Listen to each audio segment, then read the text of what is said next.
கர்த்தர் நாமத்துக்கு சோத்திரம். நான் இந்த நிற்பதும் நிர்மூலம் ஆகாதிருப்பதும் இயேசுவோட கிருபை தான். ஒவ்வொரு நாளும் நான் ரொம்ப படுக்க உடம்பு சரியில்லாத கிடந்தேன். ஒரு 3 மாதமாக படுக்க பாத்ரூம்லாம் வீட்டிலே போகிற அளவுக்கு இருந்தேன். என்னை ஆண்டவரை எடுத்துக்க சொல்லி சின்ன மலை சர்ச்சுன்னு சொன்னாங்க. நீ ஆண்டவர் ஏற்றுக்கிட்டா நீ நல்லபடியாக ஆகிட்டா ஆண்டவர் ஏற்றுக்கிறியாமா. நாங்கள் ஏதோ ஒரு தெய்வம் நல்லபடியாக ஏற்றுக்கிட்டா நல்லா ஆகிட்டா ஆண்டவர் ஏற்றுக்கிறமான்னு சொன்னேன். அதே மாதிரி எனக்கு 1 வாரம் அழுது ஜெபம் பண்ணேன். ஆண்டவர் என் கண் எதிர வந்து அப்படியே சிலுவையில் அரைஞ்ச உருவம் கண் எதிர அப்படியே நிற்பார். அவர் நிற்கும் போது அவர்கிட்ட நான் சொல்லி அழுதேப்பா, எனக்கு அண்ணன் தம்பி இல்லை, தாய் தகப்பன் இல்லை, நீங்கள் தான் எனக்கு எல்லாமே. தாய் தகப்பன் அண்ணன் தம்பி எல்லாமே. என்னை ஜீவனோடு வச்சுக்கிறதும் உங்கள் கையில் தாங்குது, என் ஜீவனை எடுத்துறதும் உங்கள் கையில் தாங்குது. எதுக்கு எங்கள் மாமியார் எனக்கு கஷ்டப்படுத்துகிறேன். என் மாமியார் எனக்கு பாத்ரூம் எடுத்து போட்டு என்னை குளிப்பாட்டி என்னை கஷ்டப்படுத்துகிறேன். நான் உயிரோடு இருக்கக்கூடாது, நான் செத்து போகணும் இப்படின்னு நான் வேண்டி இருந்தேன். நீ சாக போடக்கலம்மா, நீ ஆண்டவர் பிள்ளையாக வரணும், உலகத்தில் இருக்கிற மக்கள்லாம் ரட்சிப்பின் பாதையை கொண்டு வரணும் அப்படின்னு ஆண்டவர் என்னை தெரிந்து கொண்டு என்னை 2012 நான் ரட்சிக்கப்பட்டேன். ஆண்டவர் ஏற்றுக்கிட்டேன். எங்கள் மாமியார் சொன்னாங்க, நீ சபையில் போனீங்கன்னா மாட்டுக்கறிலாம் தின்னுவேன், நான் நாய்க்கர், நாங்கள் வன்னியர், நீ போயிட்டு அந்த மாட்டுக்கறி ஜாதியில் போய் சேர்ந்துட போகிற, நான் செத்தனா எனக்கு எண்ணெய் வச்சு தலை காசுக்க மாட்டேன், நீ என்னை விட்டு வேலைக்கு போயிடுறாங்க. பரவாயில்லை, நான் செத்துட்டு இருந்தேன்னா நான் உயிரோடு உன்னை தலை காசுக்க முடியாது, நான் இருக்க மாட்டேன் இல்லையா. நான் எனக்கு ஜீவனை கொடுத்து ஒரு ஆண்டவர், அதெல்லாம் நான் ஆண்டவர் ஏற்றுக்குவேன், நான் ஆண்டவருக்குள்ளே தான் இருப்பேன். நான் ஆண்டவர் ஞானஸ்தானம் எடுத்துப்பேன்னு சொன்னேன். அதேமாதிரி ஞானஸ்தானம் எடுத்து ஆண்டவருக்குள்ளே 1 வருஷம் இருந்து ஞானஸ்தானம் கொடுத்தாங்க. இந்த நித்தியவாச சபை விட எனக்கு ஒருத்தர் சிஸ்டர் சொன்னாங்க, எந்த சபைக்கு போனாலும் இந்த மாதிரி சத்தியம் கிடையாது. இந்த சபைக்கு வந்தேன், எனக்கு எல்லாமே விளக்கமாக புரிஞ்சுது. தெய்வத்தை கடவுள் ஒருத்தர் தான் தெய்வம்னு ஏற்றுக்கிட்டு வாழுறேன். இப்போ நல்லபடியாக இருக்கிறேன். இப்போ இந்த வருஷத்தில் நான் எங்கள் ஐயாவையும் கேட்கல, அம்மாவும் கேட்கல. ஒருத்தர் கேட்டாங்கன்னு அலாட்மெண்ட் எடுத்து ஒருத்தர் கொடுத்துட்டேன். எங்கள் வீட்டுக்கார கூட கேட்கல. சரி கொடுத்தா 1 மாதத்துல திருப்பி கொடுத்துட்றேன் நாங்கன்னு கொடுத்தேன். அவங்க திருப்பி 10 வருஷமாக என்னை நடக்க வச்சாங்க. ஆண்டவர்கிட்ட கொண்டு எப்பா எனக்கு அண்ணன் தம்பி கிடையாது, எங்கள் வீட்டுக்கார தைரியமாக சண்டை போட்டு வாங்குறது கிடையாது, நீங்கள் தான் எனக்கு மனவாளாக இருந்து எனக்கு மகனாக இருந்து நீங்கள் வாங்கி தரணும் அப்படின்னு சொல்லி ஆண்டவர்கிட்ட ஜெபம் பண்ணிட்டு இருந்தேன். பாஸ்டர் அம்மா கிட்ட சொல்லி ஜெபம் பண்ணேன், என் அலாட்மெண்ட்டை கொடுத்துட்டா பாஸ்டர் அம்மா இந்த மாதிரி தரல, இப்போவா அப்போவான்னு என்னை இழுக்க அடிக்கிறாங்கன்னு. ஆண்டவர் நான் வேண்டுதல் வச்சது 10 வருஷத்தில் எனக்கு ஆண்டவர் திருப்பி அந்த அலாட்மெண்ட்டு வாங்கி கொடுத்தாரு. எங்கள் வீட்டுக்கார் எவ்வளோ திட்டினார், நீ அலாட்மெண்ட் எனக்கு கேட்காது கொடுத்தேன்னு. ஆனால் ஆண்டவரை நம்பி இருந்தேன், நீங்கள் தான் வாங்கி தருவீங்கன்னு உங்கள் கையில் பொறுப்பு ஒப்படைச்சிட்டேன். நீங்கள் வாங்கி தருவ நம்பி இருந்தேன். எனக்கு ஆண்டவர் அந்த அலாட்மெண்ட்டை திருப்பி வாங்கி கொடுத்துட்டாரு. 1 வருஷத்துக்குள்ளே எவ்வளோ பாடுகள் வந்தது, எல்லாத்துலேருந்து என்னை ஆண்டவர் மீட்டு கொண்டு வந்தார். ஆண்டவர் என்னை காப்பாற்றி கொண்டு வந்தவருக்கு நன்றிக்கு கோடான கோடி கரங்களை தட்டி இந்த அற்புதமான சாட்சிக்காக ஸ்தோத்திரம். அடுத்த சாட்சி. கர்த்தருடைய பரிசுத்த நாமத்துக்கு ஸ்தோத்திரம். இயேசு கிறிஸ்து உயிரோடு இருக்கிறதுக்கு நானும் ஒரு சாட்சி. உங்களோட பேசுகிற என்னுடைய பெயர் யாபேஸ். கண்ணகி நகரில் நித்தியவாசல் சபைக்கு வர்றதுக்கு முன்னாடி அந்த கொரோனா லாக்டவுனில் என்ன நடந்தது, இப்போ நான் எப்படி இருக்கிறேன்ட்டு ஆண்டவர் என்ன என் வாழ்க்கையில் செஞ்சான்ட்டு சொல்ல போகிறேன். இந்த கொரோனா லாக்டவுனில் என்ன ஆகிடுச்சு, கொரோனா லாக்டவுனுக்கு முன்னாடினா நான் தெளிவாக இருப்பேன், வண்டி ஆட்டோ நல்லா ஓட்டி சம்பாரித்து சர்ச்சுக்குன்னா போயிட்டு இருந்தேன். இந்த லாக்டவுனில் அந்த கவர்மெண்ட்டில் லீவ் விட்டாங்க. அந்த டைமில் என்ன ஆகிடுச்சு, தனிமையாக இருக்கும்போது என்ன ஆகிடுச்சு, எனக்குள்ளே ஒரு பைத்தியக்காரன் எப்படி இருப்பானோ அது மாதிரி எனக்குள்ளே வந்து பார்த்திங்கன்னா கெட்ட கெட்ட வார்த்தைகள் கேட்க ஆரம்பிச்சிச்சு. நைட்டு தூக்கம் வராது, நைட்டு தூக்கத்தில் வந்து அலறுவேன். எனக்கு என்ன என்னுடைய சுயநினைவு என்கிட்ட இல்லை, எங்கே போகிறேன்னு தெரியாது, என்ன பண்ணுறேன்னு தெரியாது. நைட் ஆனால் தூங்க மாட்டேன். ரோட்டில் பிளாட்ஃபார்மில் என்ன பண்ணுவேன், படுத்து இருப்பேன், பிளாட்ஃபார்மில் படுத்து இருப்பேன். ஒவ்வொரு நாளும் எங்கே போகிறேன், யார் கூட பழகிறேன், நிறைய நாள் சாப்பிடாமல் இருக்கிறேன், குளிக்க மாட்டேன், ஒழுங்காக குளிக்க மாட்டேன். ஒரு பைத்தியக்காரன் எப்படி இருப்பானோ அது மாதிரி என் வாழ்க்கை இருந்தது. அந்த டைமில் நான் ஒரு 2 சர்ச்சுக்கு போயிருந்தேன். 2 சர்ச்சுக்கு போயிட்டு இருக்கும்போது என்னை பார்த்து எல்லோரும் என்ன பண்ணாங்க, ஒரு கேவலமாக ஒரு பைத்தியக்காரனை என்ன பண்ணுவாங்க, யாருமே விரும்ப மாட்டாங்க, அவன் கூட யாரும் பேச மாட்டாங்க, அவன் என்ன பண்ணுவான் தனியாக பேசுவான். அப்படிப்பட்டவங்க கிட்ட என்ன பண்ணுவாங்களோ அதே மாதிரி நான் ஒரு 2 சர்ச்சுக்கு போகும்போது என்னை பார்க்குறவங்க எல்லாம் என்னை ஒரு பைத்தியக்காரன் போல் பார்த்தாங்க. லாஸ்ட்டாக அந்த கீழ்பாக்கத்துக்கிட்ட இந்த மனநல பாதிக்கப்பட்ட அந்த ஹாஸ்பிட்டல் இருக்குது, அதில் போய் என்னை சேர்த்தாங்க. சேர்த்து நான் 2 வருஷம் கிட்ட ட்ரீட்மெண்ட் எடுத்திருந்தேன். எனக்கு என்ன ஆயிடுச்சுன்னா, என் மேலே ஒரு அசுத்த ஆவி ஒன்று இருந்தது. இதை வந்து நான் போன ஒரு 2 சர்ச்சில் கண்டுபிடிக்கல. எனக்கு வந்து மனநல பாதிக்கப்பட்டு டேப்லெட் போட்டால் சரியாயிடும் அப்படின்னாங்க. ஆனால் என்னுடைய உண்மையான இது யாருக்கிட்ட என்ன பண்ண முடியல சொல்லலை. அந்த அசுத்தாவி என்னென்ன பண்ணுச்சுன்னு அவங்க முன்னாடி நான் சொல்கிறேன். மொபைல் ஃபோனு வாலிப பசங்கன்னா இருக்கீங்க, அந்த ஆவி எனக்குள்ளேருந்து இந்த மொபைல் ஃபோனில் இன்ஸ்டாகிராமு, ஃபேஸ்புக்கு, வாட்ஸ்அப் இது மாதிரி அதை நான் நோண்ட சொல்லுவோம். ரெண்டாவது வந்து பார்த்திங்கன்னா தவறான பழக்கங்களை, நிறைய கெட்ட பழக்கங்களை எனக்குள்ளே என்ன பண்ண சொல்லுவோம். அது மட்டும் இல்லாமல் என்னாவும் என்னுடைய உடம்புல வந்து பார்த்திங்கன்னா அங்கங்கே வலி, கை கால்லாம் வலிக்கும். நான் நைட்டெல்லாம் தூங்க முடியாது. தூங்கினேன்னா பார்த்தீங்கன்னா இந்த 2 சைடு ஆணி வச்சு அடித்தா எப்படி வலிக்குமோ, காலைல எந்திரிக்கும் போது அப்படி வலிக்கும், உடம்பே ஃபுல்லாக வலிக்கும். இப்படி நான் நிறைய நாள் வந்து வெளியில் அந்த பிளாட்ஃபார்மில் படுக்கும்போது வானத்தை பார்த்து, ஆண்டவரே என்னால் முடியல, எனக்கு என்ன பண்ணுதுன்னு எனக்கே தெரியல, நான் யார்கிட்ட சொன்னாலும் இதை ஏற்றுக்க மாட்டாங்க, என்னை பைத்தியக்காரங்க எல்லாம் நினைக்கிறாங்க, உங்களுக்கு மட்டும்தான் தெரியும், எனக்கு இந்த உலகத்தில் வாழ பிடிக்கல அப்படின்னு சொல்லிட்டு நிறைய வாட்டி என்ன பண்ணுறேன், சூசைட் அட்டன் பண்ணுறதுக்கோசம் நிறைய மாத்திரைங்களை சாப்பிட்ருக்கேன். என்னை போட்டு நானே அடிச்சுப்பேன், கழுத்தை போட்டு நெரிச்சிக்கிறது. சூசைட் அட்டன் பண்ணுறதுக்கு கூட என்ன பண்ணியிருக்கேன், அந்த எலி மருந்து தான் சாப்பிட்ருக்கேன். அவ்வளோதான். என்னை யாரும் கண்டுக்க மாட்டாங்க, யாருமே விரும்ப மாட்டாங்க. நான் போயிட்டு ஒரு மூலையில் போய் உக்காந்துப்பேன், யாரு கூடயும் பேச மாட்டேன். என் முகன்னா அப்படியே இருட்டாயிடும். எங்கள் அம்மானா அழ ஆரம்பிச்சிட்டாங்க. அது மட்டும் நிறைய பேர் என்ன நினச்சினாங்க, இவன் அவ்வளோதான், இவனுடைய கதை முடிஞ்சிடுச்சு, இதுக்கப்புறம் இவனுக்கு இந்த பைத்தியம்னா தெரியாது அப்படின்ட்டு என்ன பண்ணிட்டாங்க, நிறைய பேர் நினச்ச ஆரம்பிச்சிட்டாங்க. இப்படியே நான் ஒவ்வொரு நாளும் என்னுடைய வாழ்க்கை அழுதுன்னு போகுது. ஒவ்வொரு நாளும் நைட்டு நான் படுக்கும்போது இன்றைக்கி என் உயிர் போயிடாதா, எனக்கு பிடிக்கல, இந்த உலகத்தில் யாருமே என் மேலே அன்பாக இல்லை, எனக்கு என்ன பண்ணுதுன்னு யாரும் என்னை இந்த பைத்தியத்துலேருந்து தெளிவாக்க முடியல அப்படின்னு சொல்லிட்டு ஒவ்வொரு நாளும் என்ன பண்ணுவேன், நடையுமோ நைட்டு அழுதுனே படுப்பேன். அப்போது அதுக்கப்புறம் என்ன ஆகிடுச்சு, என் தம்பி வந்து நித்தியவாசல் சபைக்கு போயிட்டு இருந்தான். அந்த டைமில் வந்து ஃபாஸ்ட்டாக நம்பர் வந்து என்கிட்ட கேலண்டரில் இருந்துச்சு. உடனே கால் பண்ணி, ஐயா எனக்கு என்ன பண்ணுறதுன்னு தெரில, ஒரு 3 வருஷமாக என் உடம்புல இப்படி வேதனையாக இருக்கு ஐயா, எனக்கு வாழ பிடிக்கல, நான் சாக போகிறேன் ஐயா, என்னை யாராலையும் காப்பாற்ற முடியல அப்படின்னாங்க. சொன்னேன். ஐயா பார்த்தீங்கன்னா ஞாயிற்றுக்கிழமை நித்தியவாசல் சபையில் 5 ஆராதனை நடக்கும். அவங்களுக்கு அந்த 5 ஆராதனை என்ன பண்ணுவாங்க, நின்று பேசிட்டு மறுநாள் ரொம்ப டயர்டாக இருக்கும். வீடு வந்து பெரும்பாக்கம். நான் இப்படி சொன்னோன்னே என்ன பண்ணிட்டாங்க, உடனே தம்பி சர்ச்சுக்கு வாங்கன்னு சொல்லிட்டு ஐயா ஜெபம் பண்ணாங்க. ஜெபம் பண்ணும்போது என் மேலே ஒரு ஆவி இருக்கிறதா சொன்னாங்க, கண்டுபிடிச்சாங்க. தொடர்ந்து நைட்டு பகலாக நிறைய நாள் என்ன பண்ணாங்க, எனக்கோசம் கட்டு உடைச்சு ஜெபம் பண்ணிட்டாங்க. இந்த ஆவி என்ன பண்ணிருந்துச்சுன்னா, என் காலில் நான் வேலைக்கு போகக்கூடாதுன்னு சொல்லிட்டு காலில் 2 சங்கிலி மாதிரி, இந்த அடிமைனா பார்த்துருக்கீங்களா, அடிமை இந்த காலில் சங்கிலி போட்டு குண்டுனா வச்சுருப்பாங்களே படத்துலலாம் பார்த்துருப்பீங்களா, அது மாதிரி என் காலில் இந்த கையில் சங்கிலி, கழுத்து என்னால் நிமிந்து கூட பார்க்க முடியாது, இப்படி தான் இருப்பேன். ஏன்னா நுகம் இந்த மாட்டுக்கு போடுவாங்கள்ல, மாட்டு மேலே இருக்குமே நுகன்ட்டு, அதே மாதிரி என் கழுத்து இப்படி தான் இருக்கும், என்னால் ஸ்ட்ரைட்டாக பார்க்க முடியாது. நைட்டு பகல் சிஸ்டர்ஸ் எல்லாம் ஐயா நிறைய பேர் எனக்காக ஜெபம் பண்ணாங்க. என் மேலே இருக்க கட்டுகள்லாம் ஆண்டவர் உடைச்சாரு. நான் டேப்லெட் எடுக்கிறத விட்டேன். அது மட்டும் இல்லாமல் அநேகர் வந்து என்னை வந்து தவறாக பார்க்குறது, என்னை வந்து தவறாக பேசுறது, யார் முன்னாடி நான் தலை குனிஞ்சனும் ஐயா நிறைய தீர்க்க தரிசன வார்த்தைகளை சொன்னாங்க. இன்னைக்கு முன்னெடுக்கு பகுதியில் ஆண்டவர் என்னை ஒரு தெளிவுபடுத்தி ஊழியம் செய்ய வச்சிருக்காரு. அநேகருக்கு ஆண்டவரை பற்றி சொல்லி நல்ல பாதைக்கு கொண்டு வர வச்சிருக்காரு, என்னை தெளிவுபடுத்திருக்காரு. கர்த்தருடைய நாமம் மகிமைப்படுவதாக. கர்த்தருடைய நாமம் மகிமைப்படுவதாக.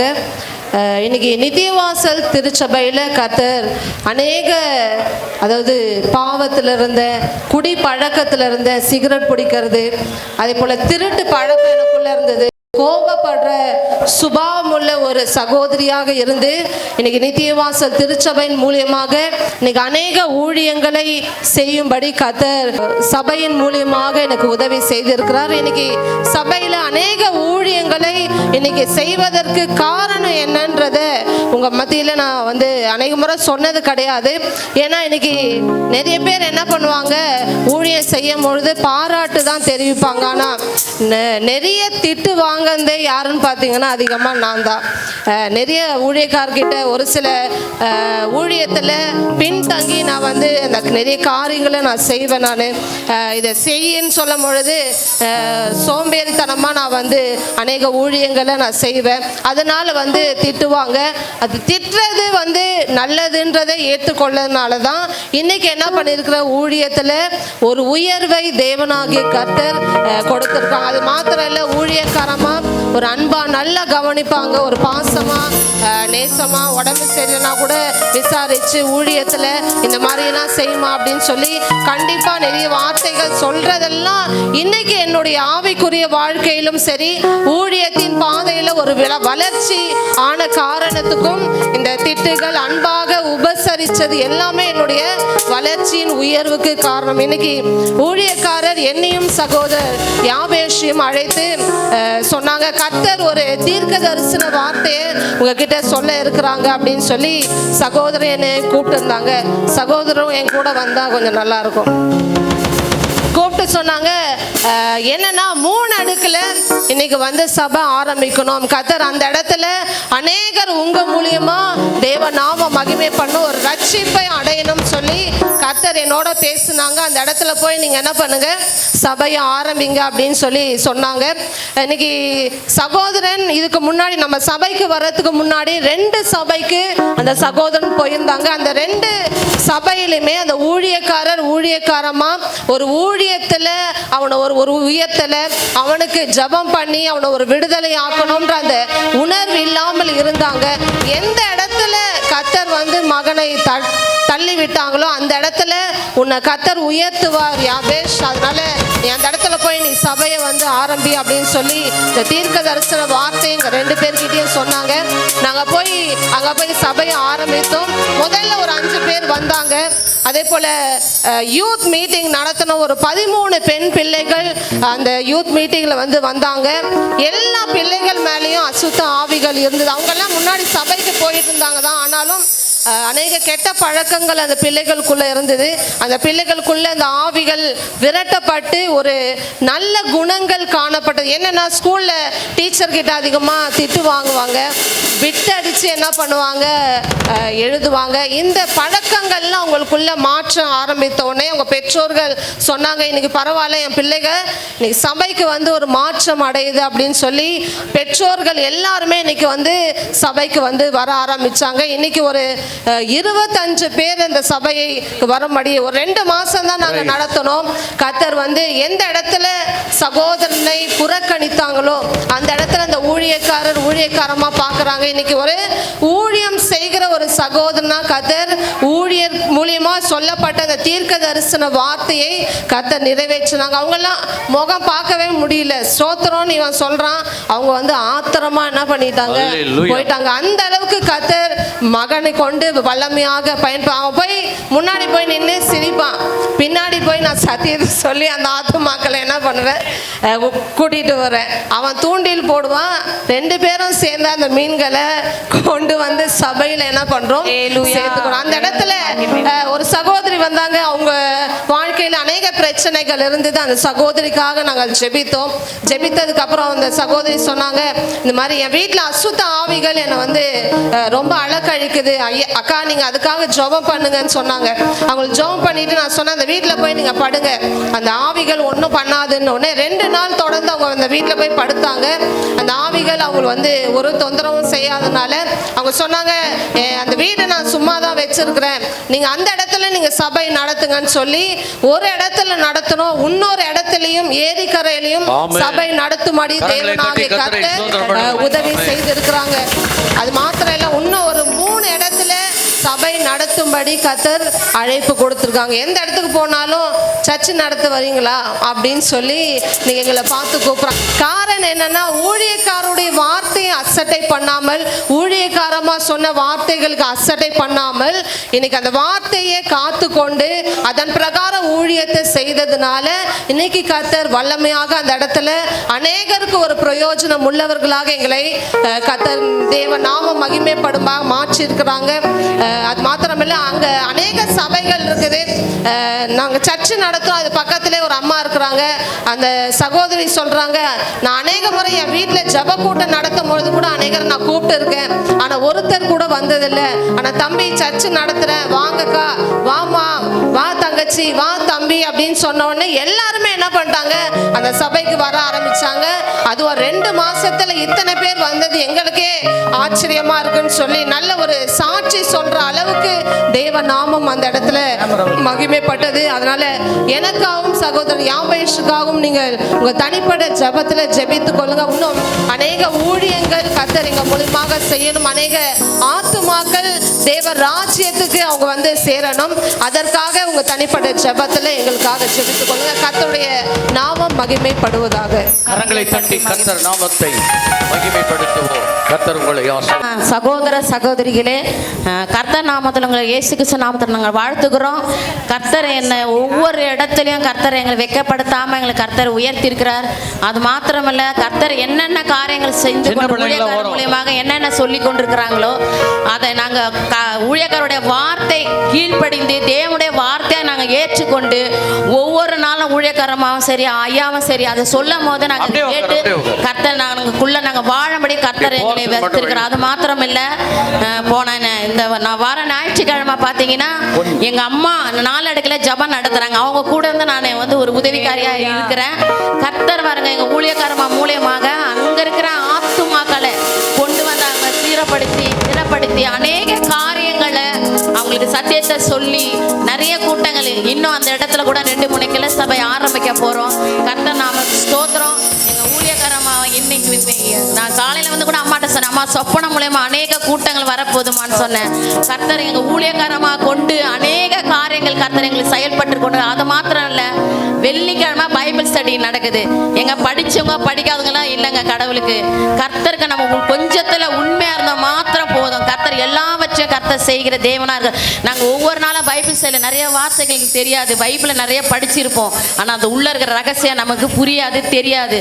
அதை ஊழியக்காரர் மூலியமா தேவன் அவர் பேசுற ஒவ்வொரு வார்த்தையும் உண்மையா சொல்றாங்க. தேவன ஆவியானவர் மூலியமா தான் வெளிப்பட்டு கொண்டு அந்த இடத்துல அவர் பேசும்போது அவங்க முக பாவனை மாறும். அது எனக்கு மட்டும் தான் தெரியும். அவர் என்ன சொல்றாரு மட்டும் நான் அதை உன்னிப்பாக கவனிப்பேன்.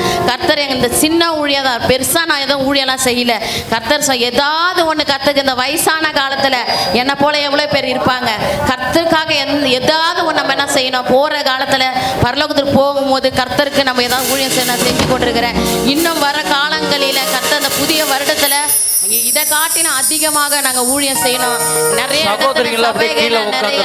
இடத்துல சபை கிளைகள் எழும்ப போது நாலு அடுக்கில் இருக்கிற மேரியமான ராசா பாட்டு ஐயாவை பார்த்து இந்த இடத்துல என்ன பண்ணுங்க, சபை நடத்துங்க, நாங்களுக்கு வீடு உங்களுக்கே கொடுத்துட்றேன் அப்படின்னு சொன்னாங்க. கேரளா போகும்போது பாருங்க எவ்வளோ பேர் பாருங்க. நம்ம போய் சந்திச்சாதான் ஒவ்வொரு ரொம்ப கஷ்டத்துல இருப்பாங்க. யாருக்கு நண்பர்களாக இருந்தாலும் சரி, ஃப்ரெண்டுங்க யார் இருந்தாலும் சொந்த பந்தம்லாம் யாரும் நம்மளை பார்க்க போறதில்ல.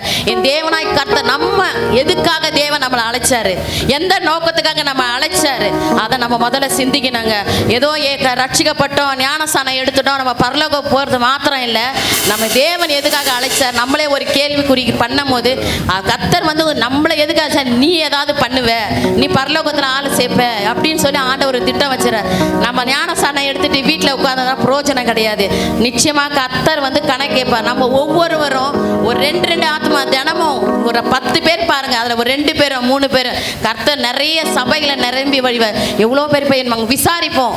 முதலாவது ஒரு ஃப்ரெண்டு மாதிரி போய் பேசி விசாரிப்பேன், என்னம்மா சாப்பிட்டீங்களாம்மா, அவங்க யாருன்னு கூட தெரியாது. கடைக்கு போனால் கூட விசாரிப்பேன், என்னம்மா பண்ணுறீங்க, ஏது செய்யணும், வேலைக்கு போகிறேன், வேலை இல்லையாம்மா, எங்கள் சபைக்கு வாங்க, எங்கள் சபையில் இருக்கிறவங்க எங்கள் ஐயா அம்மாலாம் வந்து ஏதாவது ஒரு வேலை உங்களுக்கு போட்டு தருவாங்க, நிறைய பேர் வேலைக்கு போகிறாங்க வாங்க, அந்த மாதிரி சொல்லி அவங்க என்ன தேவை நாங்கள் ஐயா சொல்லுவார்.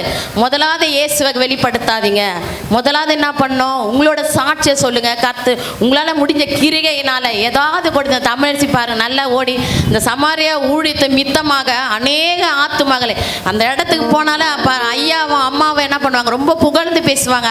என் தேவனுக்கு தான் மகிமை பாருங்க. அந்த மூலியமா அநேக ஆத்துமால் ரட்சிக்கப்பட்டது. இந்த இடத்துல உட்கார்ந்துக்கலாம். சமாரியா ஊழியத்தில் அந்த ஆகாரம் மித்தமாக இன்னைக்கு அநேகளுக்கு கர்த்தரை நல்ல துணியை கொடுத்து நல்ல ஒரு ஆகாரத்தை கொடுத்து கர்த்தர் உயர்த்தி வச்சு ஐயா வந்து சொல்லிட்டே இருப்பாங்க, சமாரியா ஊழியம் செய்யணுமா, அது நிச்சயம் நடக்கணும். ஏன்னா தேவன் வந்து ஊழியக்காரர் மூலியமாக வெளிப்பட்டிருக்கிறார். ஒவ்வொரு காரியங்களும் நிச்சயமா எனக்கு தெரியும், எல்லாம் ஊழியத்தை மித்தமாக. நாளைக்கு என்ன நடக்க போகுது, எங்க ஃபேமிலியில கூட என்ன நடக்க போகுது, நாளைக்கு என்ன வரப்போகுது ஒரு எச்சரிக்கை சொல்றாங்க ஊழியக்காரர். அப்ப நாங்க அதை நம்ம என்ன பண்ணா கேட்டது படி ஆண்டவர் நேரம் வரமாட்டாருங்க. உண்மையா சொல்றேன், அதுக்காக தான் ஊழியக்காரங்களை அபிஷேகம் பண்ணி இந்த இடத்துல வச்சிருக்கிறாங்க. அவங்க என்ன சொல்றாங்களோ அதை கேட்டு நம்ம நடக்கும் போது நம்ம வாழ்க்கை சூப்பரா இருக்கும். நம்மளை பின்னாடி இருக்கிற சன்னதியும் நல்லா கர்த்தருக்குள்ள கொண்டு வரான். இந்த சிறு சாட்சி கர்த்தர் கோடான கோடி நன்றி. கர்த்தருடைய பரிசுத்த நாமத்திற்கு மகிமை உண்டாவதாக. இந்த 2024ஆம் வருடத்தில் தேவன் கண்ணின் மணியை போல என்ன பண்ணாங்க, பாதுகாத்து எவ்வளோ பிரச்சனையின் மத்தியில் தேவனாகிய கர்த்தர் என்ன பண்ணாங்க, வழி நடத்தினாங்க. அதே போல் கிராம ஊழியத்தை சிறப்பாக செய்யும்படியாக தேவன் வந்து என்ன பண்ண, அநேக உடல் சரீரத்தில் பலவீனம் இருந்தாலும் அந்த கிராம ஊழியத்தில் தேவனுடைய அந்த ஊழியத்தை செய்கிறது நிமித்தமாக ஆண்டவர் பலப்படுத்துனாங்க. அது மட்டும் இல்லாமல் பெரும்பாக்கத்தில் நாங்கள் ப்ரேயர் நடத்திட்டு இருந்தோம். அங்கே சில பிரச்சனை நிமித்தமாக ப்ரேயர் என்ன பண்ண முடியல, நடத்த முடியல. ஆனால் பெரும்பாக்கத்தில் ப்ரேயர் நடத்தது நிமித்தமாக ஓடைன்ற ஒரு பகுதியை ஆண்டவர் என்ன பண்ணாங்க, காண்பிச்சாங்க. இப்போ அந்த இடத்துல ஒரு 10 ஆத்துமாக்கள் கிட்ட கர்த்தருக்குள்ள வரும்படியாக ஆண்டவர் என்ன பண்ணாங்க, உதவி செஞ்சாங்க. இந்த 2025ஆம் வருடத்தில், இந்த 2024ஆவது வருடத்தில் எந்தெந்த ஊழியங்கள் எல்லாம் விடுபட்டதோ செய்ய முடியும், அதை விட டபுள் மடங்காக செய்கிறதுக்கு ஆண்டவர் நிச்சயமாக பலனையும் ஆண்டவர் கிருபை நிச்சயமாக என்ன பண்ணுவாங்க, தருவாங்கன்னு நம்புகிறேன். கர்த்தருடைய நாமத்துக்கு கரங்களை தட்டி நல்ல சாட்சிக்காய் அவர் சொல்லுவார், நான் சர்ச்சுக்கு போகலாமா அப்படின்னு கூப்பிடுவேன். அதுக்கு அவர் சொல்லுவார், சர்ச்சியா வீட்டில் உட்காந்து ஜோம் பண்ண, நான் சர்ச்சி சொன்னா சொல்லிட்டுக்கிறேன். சர்ச்சி சொல்லிட்டுக்கிறேன். மாதாக்கு சாது பூ போடு, சாமி கும்பிடு அப்படின்னு. ஆனால் இன்னைக்கு பாருங்க எங்கே வந்து உட்காந்துக்கிறேன். எங்கள் வீட்டில் வந்து ஜப்பா நடத்துகிறாங்க. எப்போ பாரு பேய் அமுக்கின்னு இருக்கும். பேய்னா பாருங்களா, ஆம்பளை பேய் தான் வந்து அமுக்கம். என்ன தலையை பூச்சி அமுக்கம், கையை பூச்சி அமுக்கம், ஃபுல்லாக மயிராக இருக்கும், பூச்சி அமுக்கினா இருக்கும். வீடே காலி பண்ணிட்டாங்க இருந்து. நான் இப்போ வாடகைக்கு வந்து இருக்கிறேன்.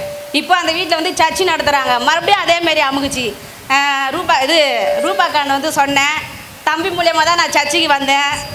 யாபேஸ் மூலியமாக இப்போ ஜெபம் பண்ணாங்க, தண்ணியாக தெளிச்சாங்க, ஏசுவின் ரத்தம் ஜெயம் அப்படின்னு. இப்போ ஜெபம் நடந்துக்கிட்டே இருக்குது. இப்போ எதுவுமே வந்து என்ன அமுக்குறது கிடையாது. எதுவுமே என் மனம் எங்கும் நிறைந்திருக்கும், என் சிந்தையில உறைந்திருக்கும். என் மனம் எங்கும் நிறைந்திருக்கும், என் சிந்தையில உறைந்திருக்கும். இயேசுவே ஆண்டவர், இயேசுவே ஆண்டவர். இதயம் கூடி வர அறுதல் தேடி வர தூதன் பாடி மகிழ. இதயம் கூடி வர அறுதல் தேடி வர தூதன் பாடி மகிழ. முன்னோர்கள் கொண்டாட வந்தோர்கள் பண்பாட என்றென்றும் மண்ணில் சமாதானமே. முன்னோர்கள் பண்பாட வந்தோர்கள் கொண்டாட என்றென்றும் மண்ணில் சமாதானமே. என் மனம் எங்கும் நிறைந்திருக்கும், என் சிந்தையிலே உறைந்திருக்கும். என் மனம் எங்கும் நிறைந்திருக்கும், என் சிந்தையிலே உறைந்திருக்கும். இயேசுவே ஆண்டவர், இயேசுவே பாடாத ராகமானேன், ஒளிராத தீபமானேன். பாடாத ராகமானேன், ஒளிராத தீபமானேன். விடியாத இரவானேன், முடியாத கதையானேன். சுமக்க முடியா சோக சுமைகள் விலக்கும்படி என்னவென்று நான் காணுவேன். கண்ணோர்கள் பண்ணாது சொன்னாலும் மாறாது, பொல்லாத மாட்கள் செயல் மாறவே. சொன்னாலும் மாறாது, சொல்லாமல் ஆறாது, பொல்லாத மாட்கள் செயல் மாறவே. என் மனம் எங்கும் நிறைந்திருக்கும், என் சிந்தையில் உறைந்திருக்கும். இயேசுவே ஆண்டவர், இயேசுவே ஆண்டவர். கர்த்தருடைய பரிசுத்த நாம ஸ்தோத்திரம். 2024 இன்னும் கொஞ்ச நேரத்தில் முடிஞ்சிடும். சாட்சி வந்து தேவனுக்கு சொல்லணுன்ட்டு நான் வந்து அங்கே உட்காந்துருக்கும் போது, ஐயா யார் யார் வரீங்க வரீங்கன்னும் போது என்னை வந்து ஏசப்பா தான் சொல்கிறாருன்னா, போய் நீ சொல்கிறா போடா, ஏன்டா உட்காந்து இருக்கிற அப்படின்ற மாதிரி எனக்குள்ளேயே மனசில் ஓடுது. போய் சொல்லாமா வேணாவா, சொல்லாமா வேணாவா, என்னப்பா பண்ணலாம் அப்படின்னு வந்து ஒரு பாட்டை கொடுத்துட்டார். சும்மா ஒரு பல்லவியுமே சும்மா லைட்டாக ஒரு பாடிட்டு சாட்சியை கண்டிப்பாக சொல்கிறேன் அப்படின்ட்டு. என்ன விஷயம்னா, நான் வந்து பக்கா முஸ்லீமு. எங்கள் ஜாதி ஜனலாம் பார்த்தீங்கன்னா எல்லாம் ஐசோஸில் இருக்கிறாங்க. அல்லா தான். ஆனால் பக்காவாக, அதாவது வீட்டை விட்டு வெளியே வரோன்னா புர்கா போட்டு தான் வெளியே வருவாங்க. அந்த மாதிரி ஆளுங்க. எந்த ஒரு குறையும் கிடையாது, சொத்து சுகம் எல்லாமே இருக்குது. அதில் நான் வளர்ந்தது வந்து வேறு மாதிரி. எங்கள் அம்மா பண்ண தப்பால் நான் வெளியே வந்தேன். வெளியே வந்து கூடாத நெச்சிக்குப்போம், ஏற்றுக்குப்போம், கிருஷ்ணாம்பேட்டை, வேறு என்னென்ன பண்ணமோ வயசில் வந்து என்னென்ன பண்ணமோ எல்லாமே பண்ணிட்டேங்க. பொறிக்குத்தானே எல்லாமே பண்ணிட்டேன். 307 கேஸு கூட போயிட்டு ஸ்டேஷனில் போய் உக்காந்துட்டு வந்துட்டேன். அந்த மாதிரி கேரக்டரு ஒன்றுமே இல்லை. திடீர்நகரில் வீடு இருக்கும்போது நைட்டு வந்து ஒரு 3-4 மணிக்கு அப்படி வருவேன். வந்துட்டு என்ன பண்ணேன், பக்கத்தில் வந்து ஒரு சாவு ஒன்று ஆயிடுச்சு. சாவுக்கு போயிட்டு ரிட்டர்ன் வீட்டுக்கு போயிட்டு குளிக்காமல் மூஞ்சி கால் கழுவாமல் போய் பத்துட்டேன். அப்படியே மறுநாள் என்னால் ஏந்துக்கவே முடியல, காலு கையெல்லாம் வீங்கி போயிடுச்சு. என்னடா இது, ஏந்துக்கவே முடியல, உட்காரவும் முடியல, என்னடா இது அப்படின்னு எங்கள் அம்மா கூப்பிட்றேன். அம்மா என்னம்மா எனக்கு உடம்பே முடியலம்மா, ஒரு மாதிரி ஆகுதுமா அப்படின்றான். அப்போ வந்து என்ன பண்ணார்னா, நம்ம வீட்டாண்ட வந்து ஃபாஸ்ட் ஒருத்தர் இருந்தார், அவர்கிட்ட கூட்டின்னு போனாங்க.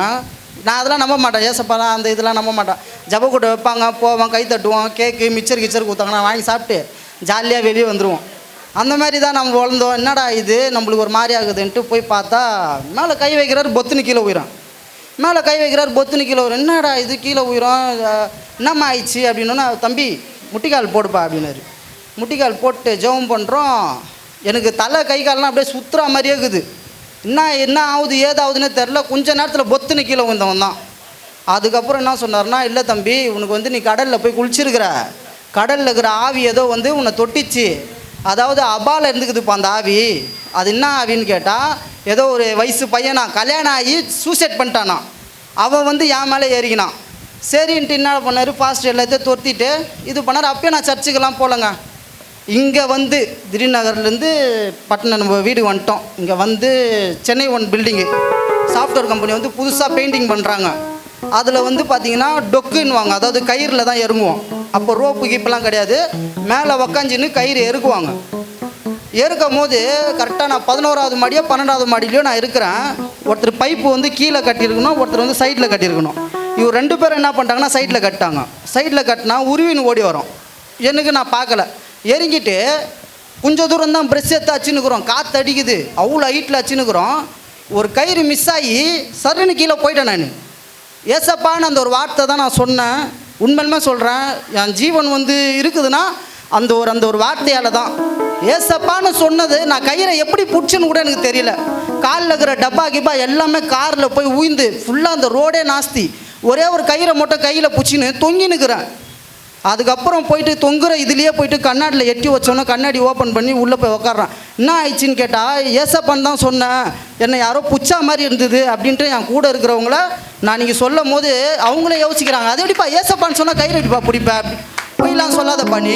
நான் கூட வந்து எப்படி சொல்கிறதுன்னா, அது ஒரு ஆள் அடிக்கிற டொக்கு கிடையாது, 2 பேர், இந்த சைடில் ஒரு ஆள், இந்த சைடில் ஒரு ஆள். ஆனால் கயிறு விடுறது பார்த்தீங்கன்னா 2 பேர் தான் கயிறு விடுவாங்க. இந்த சைடில் ஒரு கயிறு, இந்த ஒரு சைடில் கயிறு, நடுவில் வந்து சும்மான ஒரு கயிறு தொங்கிட்டு இருக்கும். இந்த சைடு கயிறு உருவினவனவே ஃபுல்லாகவே என் 2 காலம் வெளியே போயிடுச்சு. ஒரே ஒரு கயிறு மட்டும் என் கையில் இருக்குது. ஏசப்பான்னு சொன்ன அந்த ஒரு வார்த்தைக்காக என்னை காப்பாற்றி ஜீவன் வச்சு எனக்கு நல்ல ஒரு மனைவி கொடுத்து 3 பிள்ளைங்களை கொடுத்து எந்த ஒரு குற்றம் குறவு இல்லாமல் எங்களை பாதுகாத்து வழிநடத்துறதுக்கு கடவுள் கோடான கொடி ஆமென். கர்த்தருக்கு பரிசுத்த நாம ஸ்தோத்திரம். நான் நிற்பது நிர்மூலம், கர்த்தருடைய கிருபை. பார்த்தீங்கன்னா போன டிசம்பர், அதாவது நான் கல்யாணம் ஆகி மேரேஜ் பண்ணி 13 வருஷம் ஆகுது. அதுக்கு முன்னாடி எங்கள் அப்பா அம்மா கூட தான் இருந்தேன். என் கூட பிறந்தவங்க எனக்கு சரியில்லை. அதனால் நான் வந்து சரி பார்த்தேன். பேப்பர் வியாபாரம் தான் பண்ணியிருந்தேன். ஒரு பழைய லுங்கி தான் கட்டியிருந்தேன்.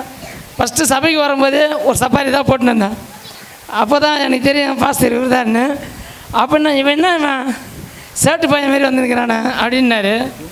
அப்போ தான் சொன்னேன், தமிழரசு சொல்லிச்சு இது மாதிரி வந்து இவர் தான் பாஸ்டர் அப்படின்னு. சரி நானும் சரி அந்த கரெக்டாக அந்த 2011 வந்து 2011 அப்படியே ஞானஸ்தானம் எடுத்து அந்த மாதத்தில் டிசம்பர் 5ஆம் தேதி ஒரு மேரேஜ் எங்களுக்கு பண்ணோம். ஆனால் நாங்கள் இன்ன வரைக்கும் சிறு சிறு சண்டை கணவன் மனைவிக்குள்ளே வரோம். இருந்தாலும் நாங்கள் பிரிஞ்சதில்லை. நான் இங்கே பிரிஞ்சதே இல்லை. ஏன்னா எங்களுக்கு கல்யாணம் நடந்தது ஆலயத்தில், தேவனோட ஆலயத்தில். யாருக்குமே அந்த வாய்ப்பு கிடைக்கல. ஏன்னா இருந்தாலும் ஏன் சொல்கிறேன்னா, இன்றைக்கி இங்கே நிற்கிறேன்னா கர்த்தரோட கிருபை. அதேமாரி இந்த டிசம்பர், போன வருஷம் டிசம்பரில் நான் யார் சாட்சி சொல்ல போகிறது, சர்ச்சு மேலே ஏறினேன். இயேசுவின் நாமத்தினால ஆண்டவரே நான் ஏறுறேன், இது என்னோட ஆலயம், அது நாங்கள் தண்ணி இருக்குதா என்னான்னு செக் பண்ணுறதுக்காக ஏறினேன். ஏறும்போது நான் வீராப்பா ஏறிட்டேன். ஆனால் இறங்கும் போது இறங்க முடியல. என்ன பண்ணேன், மேலே இந்த சீட்டு போட்டு வச்சுருந்தாங்க, ஒரு பிடி பாதமே இல்லை. ஒரு சீட்டில் காலை வச்ச மாதிரி சர்ன்னு வழிக்கின்னு வச்சுன்னு நான் அந்த கேமராக்குது அவ்வளோ தூரத்தில் போய் விழுந்தேன். ஆனால் வர ஏசப்பா அப்படின்னு தான் சொன்னேன். விழும்போது எனக்கு இன்னும் பஞ்சு மேத்தில் வந்த மாதிரி இது. அப்புறம் என்னன்னா எனக்கு தெரியல வழி. சரி, எவ்வளோ பிரச்சனைகள் நான் சந்தித்தேன். ஆனால் எனக்கு வந்து கர்த்தர் கிருபை. பாஸ்டர் சொல்கிறாரு, டே உனக்கு ஒரு ஆபத்து வர இருக்கு அப்படின்னாரு. அந்த நேரம் சொல்லும்போது முழங்கால் இட்டு நான் எழுதி ஜெபம் பண்ணுவேன். ஆனால் அவரும் எனக்கு சில ஆலோசனைலாம் கொடுத்துருக்கிறாரு. நீ என் தம்பி தாண்டா, நான் உன்னை விட மாட்டேன். நீ என்னை விட்டு போனாலும் நான் உன்னை விட மாட்டேன். கர்த்தர் சொன்ன வார்த்தை இது. அதேமாரி ஊழியக்காரன் எனக்கு சொல்லிட்டாரு. அவருக்கு கர்த்தரோட கிருபை. இயேசு கிறிஸ்து நாமத்தை ஜெபிக்கிறேன். நான் நல்லபடிக்கே போகலை. ஞானஸ்தானம் எடுத்த 3ஆவது ஐயப்பன் கோயில் குருசாமி ஆகிட்டேன். அந்த குருசாமி ஆனவன் ஊரை ஏமாத்துற குருசாமி ஆனேன். 4 பேருக்கு மாலை போடுவேன், 4 பேருக்கிட்ட தட்சணை வாங்குவேன். ஐயப்பன் கோயிலில் போய் பாதி போடுவேன், பாதி கொண்டாந்து பிராந்து கல்லில் கொடுப்பேன். இப்படியே இருந்துக்கினே இருந்தேன். அந்த ஆண்டவரை நான் என்ன ஏதுன்னு கூட எனக்கு இந்த புத்தி வரவே இல்லை. ஆமாம், அப்போ சர்ச்சுக்கு கூப்பிட்றாங்க, நீ ஒன்றா போமா, நான் வரமாட்டேன் அப்படின்னவன். ஒரு நாளைக்கு 2000 3000 சம்பாதிப்பேன். தமிழ்நாடு முழுவதும் சுற்றுவேன். ஸ்டவ் ரிப்பேர், கேஸ் ரிப்பேர் வேலை செய்வேன். ஒருத்தர்கிட்ட கொடுத்துட்டு அவங்களையும் போதையாகி விட்டுட்டு நான் ஒரு பக்கம் போதையாக படுத்துருவேன். இப்படிலாம் இருந்தேன். சரியான தண்டனை கொடுத்தாரு இயேசு எனக்கு. என்னை வந்து நீ ரொம்ப மறந்துட்ட அப்படின்னு எனக்கு ஒரு கட்டியை உற்பத்தி பண்ணார்.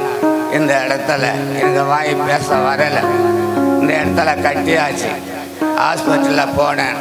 நான் எந்த சுவாமியும் கும்பிடவில்லை. உடனே என்ன பண்ணிட்டேன், ஐயப்பா ஐயப்பான்ன உடனே பக்கத்தில் கொண்டு வார்த்தை, நீ அழியப்பா அழியப்பான்னாங்க. நான் என்னங்க ஐயப்பான்னு கூப்பிட்றேன், நீ அழியப்பான்னு சொல்கிறியே அப்படின்னு. நான் வாங்கி கொடுத்த பிராந்தி இது தண்டனையா அப்படின்னு. உன்னை யார் பிராந்தி வாங்கி கொடுக்க சொன்னாங்க? நீயே குடிச்சிருந்தா ஒன்று சீக்கிரமாக செத்து இருப்ப. இல்லை, நீ எல்லாருக்கும் வாங்கி கொடுத்துட்டு நீ கொஞ்சம் கொஞ்சமாக தானே சாவற அப்படின்னாங்க. என்னங்க இப்படி சொல்கிறேன். அப்போ ஒரு ஊழியக்காரர் வந்தாங்க. பரிசுத்த நாமத்துக்கு ஸ்தோத்திரம் ஆண்டவரே. வந்து என்ன பண்ணாங்க, எத்தனை வருஷமாக நீ கோவிலுக்கு போனேன்னாங்க. நான் கோவிலுக்கு போகலைங்க, சின்னமலை சபைக்கு தான் எங்கள் வீட்டுக்காரம்மா போகிறாங்க, என்னை கூப்பிடுவாங்க, நான் போக மாட்டேன் அப்படின்னு. நீ ஒரு நாளைக்கு சபைக்கு போ, ஆண்டவர் உன்னை ஏற்றுக்குவார் அப்படின்னா. இது உடனே ஏற்றுக்க போகிறாங்களான்னு உடனே தான் அன்றைக்கி தான் எனக்கு ஆப்ரேஷன் பண்ண போகிறாங்க. அவங்க ஆப்ரேஷன் பண்ணதே எனக்கு தெரியாது, எனக்கு ரத்தம் கொடுத்ததே தெரியாது. என் மனைவி ஹாஸ்பிட்டலில் இருந்தது எனக்கு எதுவுமே தெரியாது. 3 மாதம் வரைக்கும் என்னுடைய சூழ்நிலை என்கிட்ட கிடையாது. கண்ணை முழிச்சு பார்க்கும்போது ஒருத்தர் என்னை கூப்பிட்றாரு. ஒரு பெரிய மனுஷன், தாடி வச்சுக்கின்னு, பெரும்பு ஒன்று கையில் வச்சுக்கின்னு, 2 செம்பிலி ஆட்டை கையில் பிடிச்சிக்கின்னு, இந்த ஆட்டை மேய்ச்சிக்கிட்டு வா, இந்த ஆட்டை மேய்ச்சிக்கிட்டு வான்றார். நான் இருக்கிற நிலைமையில என்னை ஆடு மேய்க்க கூப்பிட்றீங்களேன்னு நான் அந்த பெரியவர்கிட்ட சண்டைக்கு போகிறேன். இல்லைப்பா, இந்த ஆட்டுனால உனக்கு நன்மை உண்டான்னார். பரிசுத்த நாமத்துக்கு ஸ்தோத்திரம் ஆண்டவரே இயேசப்பா. கண்ணை முடிச்சு பார்த்துட்டு, ஐயா நான் ஆட்டே மேய்க்கிறேன் அப்படின்னு. வந்த உடனே எங்கள் வீட்டுக்கு 2 ஊழியக்கார அம்மா வராங்க. அவங்க பேர் எனக்கு சரியாக வரல, பக்கத்தில் தான் இருக்கிறாங்க. ஆஷா அம்மா, இன்னொரு அம்மா வந்தாங்க. நீ கோவிலுக்கு இந்த விஷயத்தெல்லாம் அவங்ககிட்ட சொன்னேன், நீ கட்டாயமாக நீங்கள் கோவிலுக்கு வான்னாங்க. சரிங்க நான் வரேன். அதுலேருந்து கோவிலுக்கு போயிருந்தேன். வாயால் சாப்பிட முடியாது, மூக்கால் தான் சாப்பிட்டுன்னுக்கிறேன். பைப்பு ஏறிக்கினுக்குது. அந்த பைப்பை வெளியே எடுத்து இன்னைக்கு வாயால் சாப்பிட்டுக்கின்னு இருக்கிறேன். நான் செய்த பாவங்களெல்லாம் கொண்டாட்டியை மதிக்காத போனதை, ஆண்டவரை மதிக்காத போனதுனால வந்த வேதனை. இன்னைக்கு ஆண்டவர் ஆசீர்வாதத்தினாலே என் பேர பிள்ளைங்கள்லாம் அங்கே உட்காந்துங்கிறாங்க. எல்லாரையும் கும்பலாக அழைச்சிக்கிட்டு, வாங்க சபைக்கு போகலாம், வாங்க சபைக்கு போகலாம். சின்னம்மா, பெரியப்பா, சித்தப்பா, தம்பி, கனவு எல்லாமே பக்கத்தில் வீட்டுகளெல்லாம் என் வேதனையை தெரிவித்தேன். நீ குருசாமி ஆச்சு, நீ குருசாமி ஆச்சு, ஏசப்பா கிட்ட போகிறேன் அப்படின்னாங்க. ஏசப்பா தான் எனக்கு குருசாமி. நான் எல்லாரையும் குருசாமியாக ஆக்கி, நான் குருசாமி குருசாமின்னு சொல்லி கரங்களை தட்டி எல்லாரும் குருசாமி இயேசு எல்லாருக்கிட்டையும் ஏமாற்றி பணத்தை குருசாமி குருசாமின்னு சொல்லி நான் உருப்படாத சாமி ஆகிட்டேன். இன்னைக்கு எனக்கு குருசாமி இயேசுதான். நமக்கு சோத்திரம் ஆண்டவர். ஆண்டவரை நினைக்கிறவங்களுக்கு தெப்பு சோத்திரம் ஆண்டவர்.